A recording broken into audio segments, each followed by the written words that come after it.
My name's Amira, and to give you a little bit more info on what I do at the Evening Standard, it's basically all the fun stuff, so lifestyle and entertainment and everything that helps us get the most out of our lives in London and indeed across the world.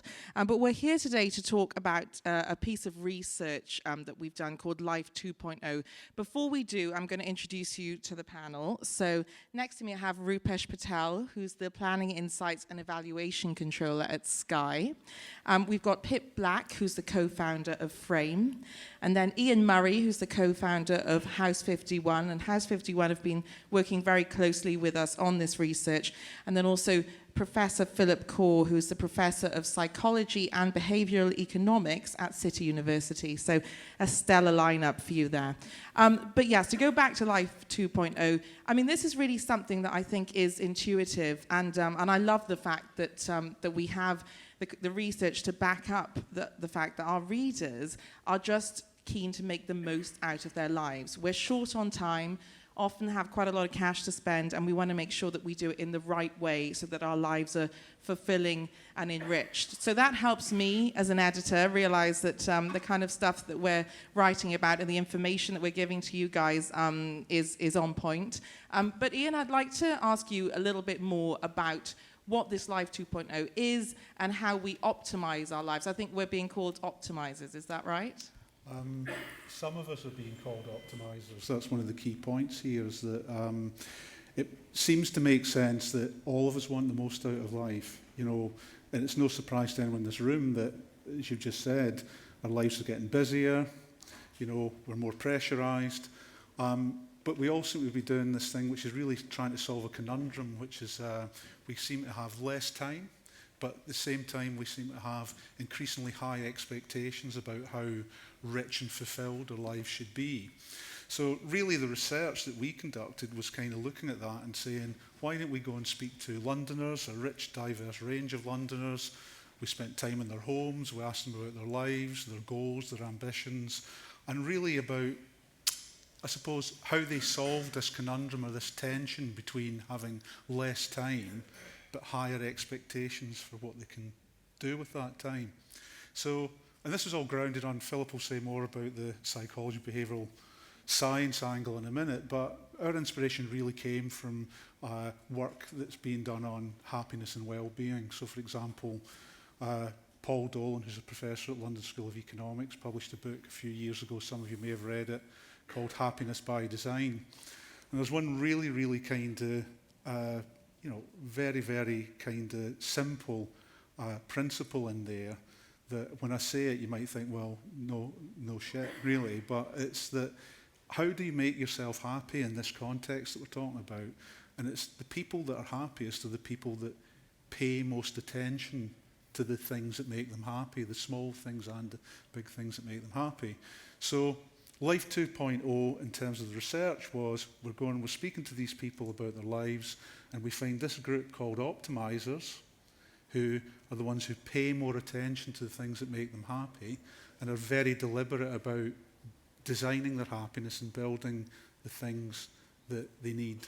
And so that can be media, it can be technology, and it can be products and services. And so the thing is here, on one hand, we all want to be optimized. Hey, everyone wants to be happy, but there is a group of people, and it's not everyone, but it's a growing group, that have figured this thing out, that they need to be more deliberate and pay attention and design their happiness. And that's really what the research is about. And I guess it makes sense that those people are Evening Standard readers because, you know, we lead these busy lives and we're either picking the paper up or we're reading it on mobile and we're just trying to make sure we get the most out of it, right? Yeah. I mean, obviously the lifestyle in London and therefore in the particular context that people are being exposed to the Standard means there's a correlation there. Mm-hmm. Yeah.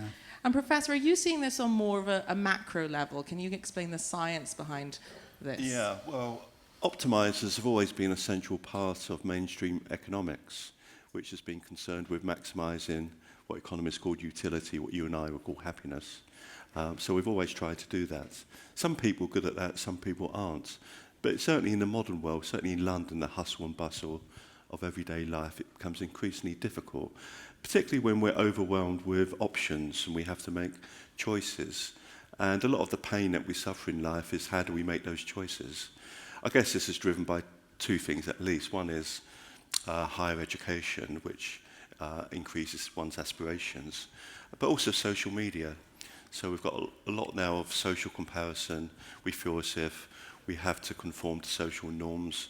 And what we value truly is experience, but not solitary experience, but a social experience which we share with other people. So this becomes absolutely crucial. And also it means that it allows us to develop a meaningful, authentic life, which gives a meaningful narrative to what we do on a day-to-day basis. So these access points that brands can plug are crucial to people. So it helps people achieve their goals which in a very complex and confused world. And a lot of people are just fatigued, overwhelmed with options, and anything that can help that will certainly be valued. Yeah, I mean, I think a lot of us recognize this behavior in ourselves, and it's something that we've, on the editorial side, been working on a lot over the last couple of years. So we launched a wellness section online earlier this year, which is going from strength to strength. And I think this term wellness it's kind of come over from the US, but in London especially, it's something we're very conscious of. And it's not just about our physical well-being, but also our mental well-being and how that all kind of plays in. We also have another platform called Insider, which is really meant to hone in on the people and the places and the projects that you need to know about. So it's about kind of editing down the choice as well, and just informing people of what they should be aware of. And then I guess with you guys, that's where this evolution has really played into your brands and in what you mean to people. And can you tell us a bit more about that? Yeah, I guess from Sky's point of view, when we look at our product development people and those people who have been designing all those great ideas over the years, and those of you who know Sky's history will know that we've just been launching product improvements again and again, and those guys have probably been astute to this audience for quite a while. But when they've then pushed that through into the marketing departments have grabbed that new concept, whether it be Sky Go or the new Sky app or whatever it might be, and taken a bit of a broad brush approach to then landing that with consumers. And recently, I'd say maybe over the last 2 or 3 years, we've realized that audience is actually rich for us to be the sounding board to the rest of the market. Because that optimizer, as we call it here, is so engaged in that product or so engaged in that piece of comms that they're able to then bounce it out to the rest of the market to then make our propositions sing. But the product guys have been onto this for quite a while. Then they might be sitting in the R&D labs doing what they're doing. It's the marketeers that are now at Sky starting to realize that homing in on this audience is really key. And you probably start to see more and more of that with us moving forward. And Pip? Yeah, so I think for Frame, Joan, my business partner, and myself, we are like classic optimizers. So we have always been the people that want to do everything. And actually one of our key brand values is that Frame should fit seamlessly into the life of a framer.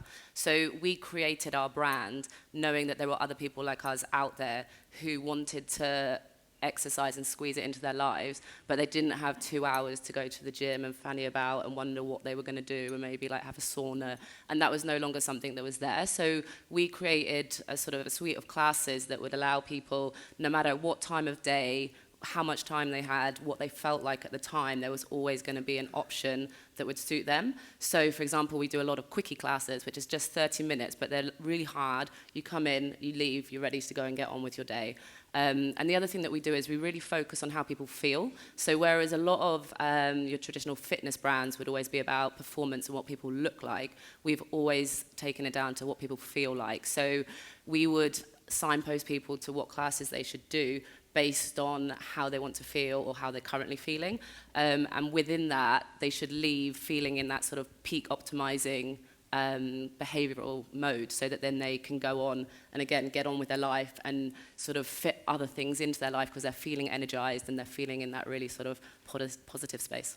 And over the last 10 years, how much have you seen people change in the way that they're informed about this? You know, people want to feel well and happy and more productive. Yeah, so when we launched, which was over 10 years ago now, in Shoreditch, we very specifically chose that as a location because we wanted to get people who weren't exercising to start moving. And at that point, it was a real consumer education piece of like, this will be fun, you will enjoy it, and people would turn up having not exercised since PE class, and we got them in through like doing sort of things like 80s aerobics and more dance stuff where they were like, oh, that's not going to be too hard, I could maybe do that would be fun. I think sociability is a thing that you touched on as well. Like, we've always been about do stuff with friends and with other people because it's actually going to have a much more positive effect. And then over the time, you can see like, you know, the last sort of 5 years, fitness is generally now a really important part of most people's lives, whereas in the past we were trying to convince people that they should come to Frame rather than go to the bar or the pub or whatever after work. Now it's almost like it's just standard that you would go and do your yoga class rather than go and get pissed. So the consumer behavior has completely changed, which is obviously great for us as a brand because the audience that's out there. And I suppose that's where social media, going back to what Philip said, comes in as well, because it is now cooler to post that you've been to an awesome new fitness class than it is that you've been, you know, getting drunk somewhere. So, so the positive side of social. Why do you think, Ian, brands should bother helping consumers achieve this Life 2.0? Well, I mean, there's two very, very straightforward answers. One is, as Pip and Rupesh have said, this is a thing that is becoming increasingly salient in people's lives, so they're going to do it anyway, you know. So if you're not part of that conversation, you're missing a trick, basically. And it's prior to actually starting the session, Pip and I were talking about how she sees her brand is not competing with other fitness brands. It's competing with anything else you could spend that time doing that's going to ladder up to your happiness. So that getting out of the silos and the kind of paradigms that we're in marketing is a really important thing to engage. But there's other really basic things, which is basically, remember what we're saying here, these are people that are consciously designing their lives more so than other people are. Everyone wants to be happy, but these people are more deliberate about it, and they're using the resources they have available, and one of those resources is marketing and advertising. They will pay more attention to it simply because it's one of the things that helps them build. They research more, they pay more attention. So they are, in that sense, you know, a more kind of engaged audience. They're looking for stuff, they're hungry for it, to actually help them achieve their goals. And Philip can probably say more about this as well, but there's actually underlying personality traits that are very interesting to marketers and advertisers as well. And Optimisers probably likely to be higher in conscientiousness, so they will stick at something more than someone else, you know, because they're being more deliberate about it. They're more openness, they're more open to new experiences. So that's, as Rupesh is saying, about innovations that are constantly coming down the pipeline from product. They'll be looking for that, they'll be more open to new ideas and trying new things. And they're also more likely to be extroverts. And an extrovert is someone who's going to talk about their experience and talk about the great things that they have. And that is going to then, obviously, as we all know in this room, you know, marketers, the multiplication effect of people actually going and talking about the real experience to close others to them and influencing. So for all these reasons, these are really a sweet spot for marketers. It fits in with their lives, but it also suits the objectives of everyone in this room. And I think that's a really important point, which is you have to speak to the customers on your base who are optimizers, the ones who aren't on your base as well, in that similar way, and guide them through. Because you've got that engagement with them, you can build that story through to other channels, to other media channels, because they are that much, their memory of that is going to be better. And you know, I'm part of the evaluation team, and we see that a lot. So when we can cut our campaign evaluation and look at this particular audience, we're able to say that their memory scores or their recall of the campaign is there for a little bit longer. And that therefore means that when they hit your other media channels and your other ad spaces, that whole story comes together for them. And you can do that with your customers or your prospects, and that you'll get, again, that multiple effect. But how do you communicate that? I think that's where you have to get deep into really understanding exactly what tone and language that they really like. And yes, it will be different, and it will be different to the rest of the market. But if you can, let's take the example, Netflix, right? Netflix are just, coming from a Sky guy here, they are really good at that, right? They get deeper to that particular audience, and probably this optimized audience, and then they're able to then talk to the grandparents and to whoever else to get it. So they're very good at that, and whether they've done it organically or not, it's worked, and that's something the rest of us needs to wake up to. Now, Philip, I just want to go back to Ian's point about the extroverts. Do you think that as a nation we are becoming, is our psychology changing? Do we show off more as, supposedly reserved British people? Well, some people do, but the problem is half the people in the population are introverts. And if they're being required to behave out of character, and there's experimental evidence to show this, in an extroverted fashion, and then their subjective well-being declines, their feelings of authenticity decline. So I'm a personality psychologist at heart. I think differences matter, and they certainly matter in the world of advertising. There's some big agencies take it very seriously. For example, Rap, they base their advertising work on individual differences. So I think we have to be very careful that we don't increase the welfare of some people, extroverts, at the expense of others, introverts. So it's a little bit tricky. But we live in a world where extroverted behavior is valued. Social media sharing is valued. Somebody once said, all the world's a stage, but people want to construct their own stage, construct their own play and be an important player in that. And that's what I think optimizing is about. For that particular person, irrespective of their personality, how can they optimize their particular preferences? And that's where I think brands can get ahead of the game if they recognize that people want to optimize, but they find it difficult, and brands have to be sensitive to the natural flow of their motivation. And Pip, how have your marketing tactics changed over the years? Are you having to target people in a slightly different way? Is it through social media or media that you reach your audience, or is it very much word of mouth? So very much word of mouth. So when we launched, social media didn't really exist. So it was pretty much purely word of mouth, or like literally me going with a flyer to somewhere, someone on Shoreditch High Street. But as we've grown, it still remains a lot to do with word of mouth, and you have a lot of people that we like, oh, you come with me to class, and then they become regulars. So we have obviously increased, when we started, we had probably, I don't know, a couple of £100 marketing spend over a year, no joke. But now that's increased. We do spend a lot more on acquisition through mainly social channels. But for us, we are very much an authentic brand. Like, we live and breathe our brand values. So for us, it's about creating interesting, engaging content that actually will link to what our consumers are looking for. So a good example, last year we had a mood campaign, and we created a mood filter on our timetable. So you could sort of filter by type of class, or you could filter by what mood you're in.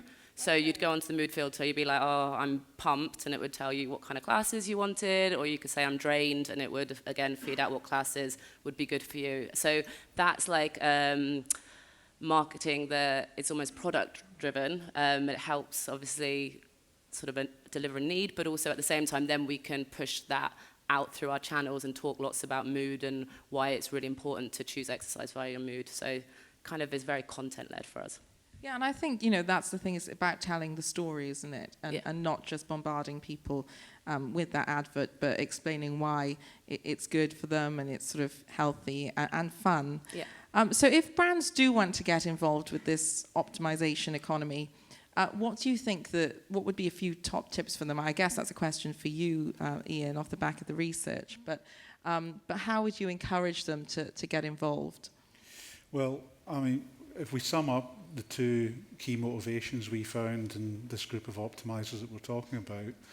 They're leading pressurised lives, so they want to buy back time. That's one thing. There's a kind of efficiency motivation there. How can I maximise my time? And the other one is they want to be happy and they want to invest in experiences, and they're prepared to do that. I mean, we spoke to one young woman who was working in the West End of London, you know, getting on with her career, but not tremendously well paid. And we figured out just in what she was telling us in the interview, she came up with about £500 or £600 worth of optimising add-ons, if you like, you know, gyms, flower subscriptions, you know, and then a whole lot of other things that just saved her time. So people are prepared to do this group are prepared to do it. So if you think those are the two motivations, then there's two kind of key access points for brands then to get involved. One is like enabling optimizing or life 2.0, and that can be, you think about the guys we're sharing the platform with here, think about making it easier to access wellness and you know and fitness, or all the products that Sky do, you know, that make it easier to curate your content and access on the go, etc. So there's that efficiency thing, and that in some ways that's buying back time. It's taking you less time to do that, so there's more time for something else. So that's one access point. And the second one's really the one about experience. You know, it's the one about once they've got this going on, what are the best things to achieve their goals with? You know, and how can you kind of plug into the things they're trying to do? Now, one of the things that was mentioned earlier as well is this idea about the social aspect of things, or relatedness. And if you think again, both of the brands we're talking about here and a wide range of other brands can create experiences that you know, enrich people's lives and basically help them achieve the balance of pleasure and purpose is one way the happiness researchers talk about it, that they want for them. Mm-hmm. So two real ways, experience and enabling. And Philip, we'll come to the questions shortly. I can see them popping up. But I just want to touch on London and whether you recognise these traits in London as more so than people that live in other parts of the UK. Do you think this is a very, you know, Londoners in particular want to optimise their lives? No, absolutely, and it's not a random thing. People work in London for systematic reasons. Many people come to London, so they value what London has to offer, but also there's a downside to London, the hustle and bustle, overwhelming opportunities, and feeling there's not enough hours in the day, particularly to have meaningful experiences. And just following on from Ian's point, certainly one major theory of motivation in psychology emphasises three factors. One is competence, one is autonomy, but the third one, important, is relatedness. This idea that we feel the need to be part of a community, to relate to other people, to share photos of our meals and other social experiences. This is very important. We are not an island, we are a social animal, and people emphasising this. And London, it's kind of writ large. But also London is as any major city can be, particularly for certain personality types, quite alienating. You feel you're not part of it. So anything which allows a sense of community, relatedness, is very motivational and increases people's subjective well-being, even mental health. Is this playing into what Sky are doing as well? Now, do you create this sense of community through your product? Yeah, I think so. I think getting that ability to make it just easy is important. And yes, London is a little bit more, but you know, everyone around the country probably wants a little bit of that, and it's probably going to grow and grow through the rest of the UK. So it's not only through our products, but through our marketing. We're going to have to do that. Okay, well, we'll just... they did pop up. I think they've disappeared. Oh, here we go. We've got some questions here from people in the audience. So let's start with the one at the top. How long do you think optimizing as a consumer trend will last? Is it a trend? Well, it is, as mentioned, it's part of mainstream economics. So if you spoke to a neoclassical economist, they would say people have preferences which they attempt to maximize. They optimize their behavior. So it is a real thing in economics. The problem we have today is how do you optimize? And that's where the access points come in. I think as well on that one, we're seeing definitely a trend where people are a bit more aware of their for their mental well-being, that actually trying to squeeze as much things into the day isn't necessarily a good thing. So whereas, or trying to always like push yourself to the hardest. So whereas a few years ago, very much people wanted to come and do HIIT classes, and that if you weren't sweating and if you didn't feel like you're about to die, it was kind of a waste of time. Whereas people now are kind of a bit more in tune with their bodies, and they're like, oh, actually right now what I need is to slow down. And we are really seeing that behavior come through in what we do. One other aspect to think about is, as Philip's saying, it's part of classical economics. We all want to optimise, but one of the things that behavioural economics has told us is that we've got a limited amount of capacity, mental capacity and energy to do it. So in some ways, for marketers, one of the ways to think about it is to nurture the optimising trend is to make things as easy as possible to optimise. So, because actually, we've all got a finite amount of resources up here to actually think about all of these things. The guys that we're talking about are doing it more than others, but to make it sustainable, it's about making these things as easy as possible in terms of products or services or through communications or media. So there's kind of a responsibility on us as marketers, if you like, to kind of nurture it. Yes. And it will sustain if we do that as well. And I think that's the thing, it's just not oversaturating, isn't it? We get, with my editor's hat, and we get sent lots of press releases and, cool things that are happening that we should probably be writing about, but it's about whittling it down and actually thinking about what's relevant to that person that is, reading that piece of content at any given time, and delivering that information in a succinct way. So it sort of all feeds in. Now, what are the key takeaways that you think brands can take from Life 2.0? That's a question from someone here. Well, we emphasise, we focus almost sometimes exclusively on what economists would call consumption utility, the pleasure we get from the consumption of the thing we've purchased. But often the transaction utility, how we get that product or service, is as important, sometimes actually more important.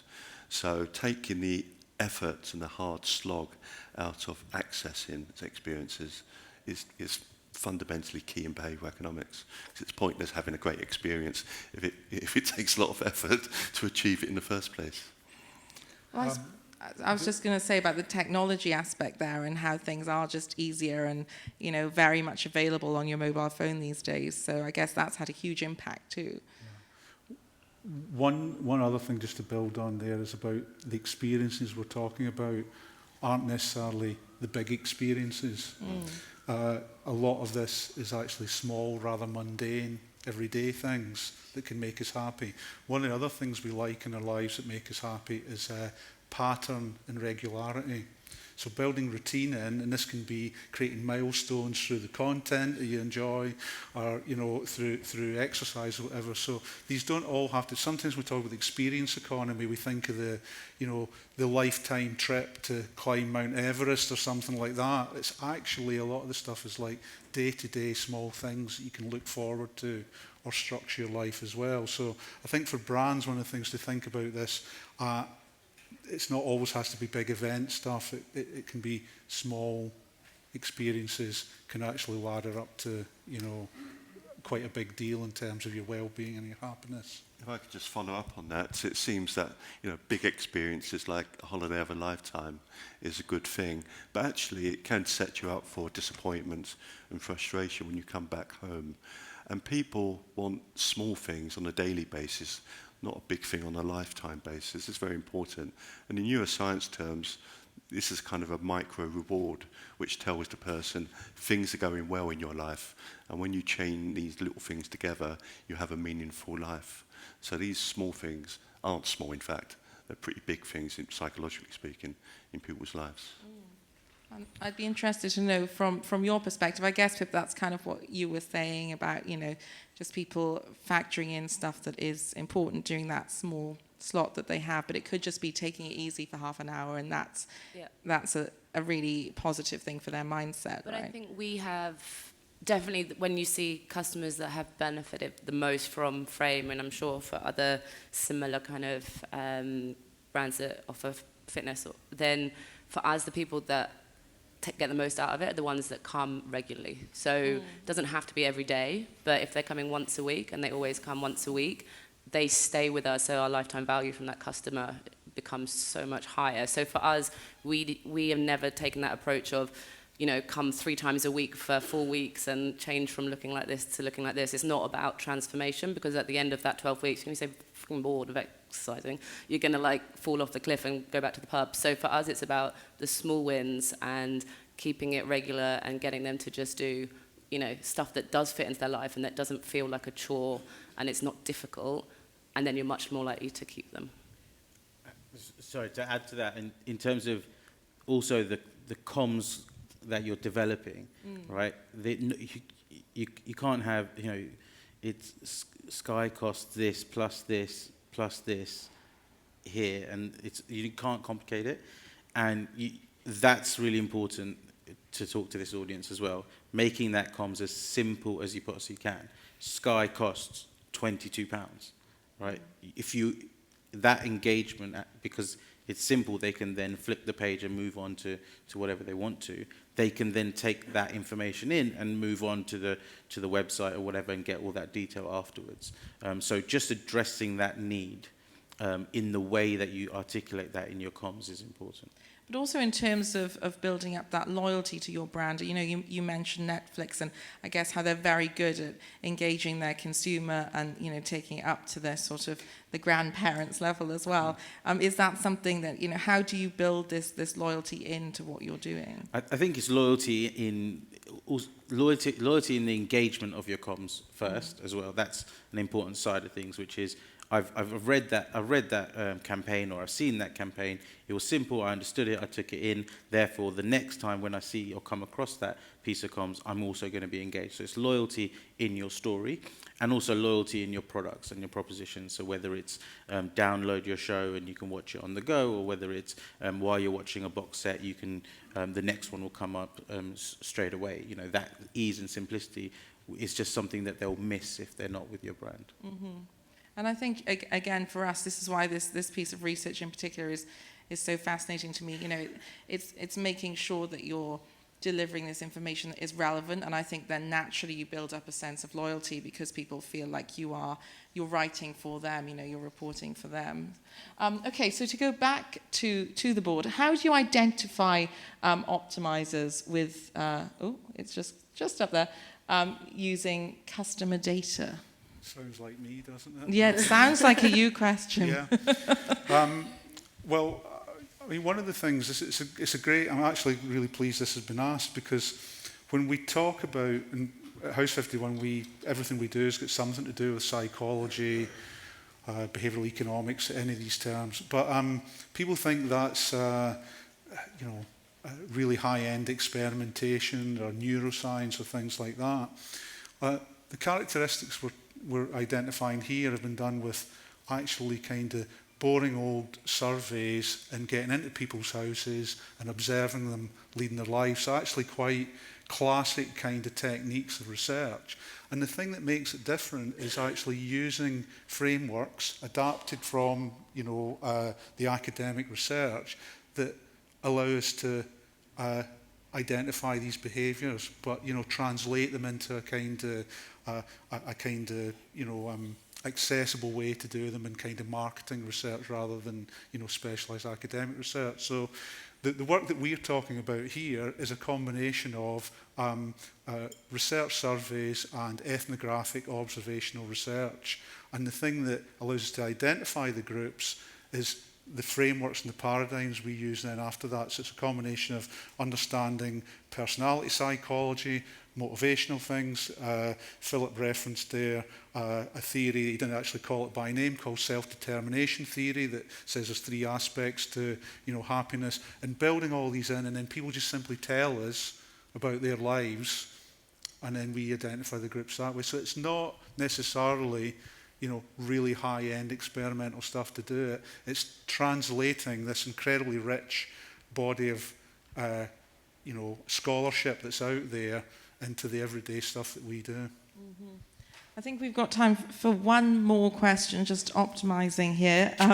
But someone has asked about the global audience and how this theory extrapolates to the global audience. Now, I'll just mention, the Evening Standard, a sort of iconic London brand, but going back to the mindset, we do identify that our readers have this urban lifestyle outlook. So we actually opened an office in New York last year, which was very exciting for us. But do you think that this is it? People, no matter where you are, there is this common form of identifying with this level of optimization? Who's catching that one? Maybe it's a pip. I mean, can you imagine? But can you imagine people doing what they do here, in other parts of the country or the world? I hope so, because we're hoping to take Frame outside of London, well, so fingers crossed. I think it's probably a city thing. Mm-hmm.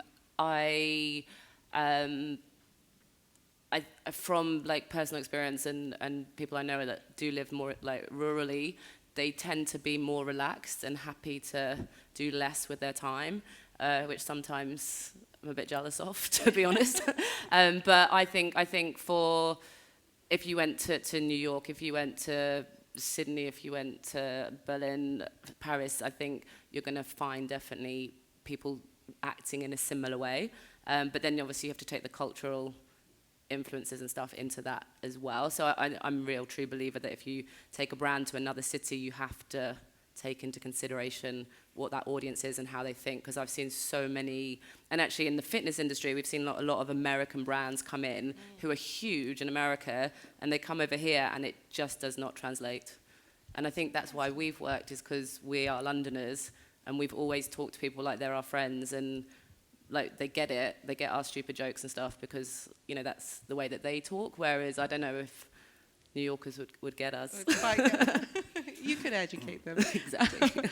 Okay, well, thank you so much to the panel. I wish we had more time. I feel like there is so much more that we could say on this subject, but it's obviously, I feel like it's one that everyone in this room can relate to. I'm personally really excited by this piece of research, and I hope that you can all come on this Life 2.0 journey with us. So a big round of applause for the panelists. Thanks, guys.